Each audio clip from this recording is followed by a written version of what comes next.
വൈദികൻ പാപമോചനം നിഷേധിച്ച വ്യക്തിക്ക് കർത്താവ് നേരിട്ട് കുരിശിൽ നിന്ന് കൈനീട്ടി പാപമോചനം നൽകിയതായി സ്പെയിനിലുള്ള വിശ്വാസ പാരമ്പര്യം ശ്രദ്ധ നേടുന്നു.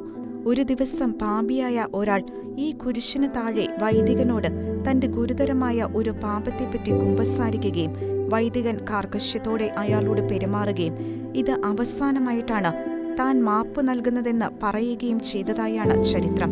കുരിശിന് കീഴിൽ വീണ്ടും പുരോഹിതന്റെ കാൽക്കൽ മുട്ടുകുത്തി വീണ്ടും ക്ഷമ ചോദിച്ചു. എന്നാൽ ദൈവവുമായി കളിക്കരുത് എന്ന് പറഞ്ഞ് ആ വ്യക്തിയെ കൈയൊഴിയാനാണ് വൈദികൻ ശ്രമിച്ചത്. പക്ഷേ വിചിത്രമെന്ന് പറയട്ടെ, വൈദികൻ ആ വ്യക്തിയെ നിരസിച്ചപ്പോൾ കുരിശിൽ നിന്ന് ഒരു ശബ്ദം പെട്ടെന്ന് കേട്ടു.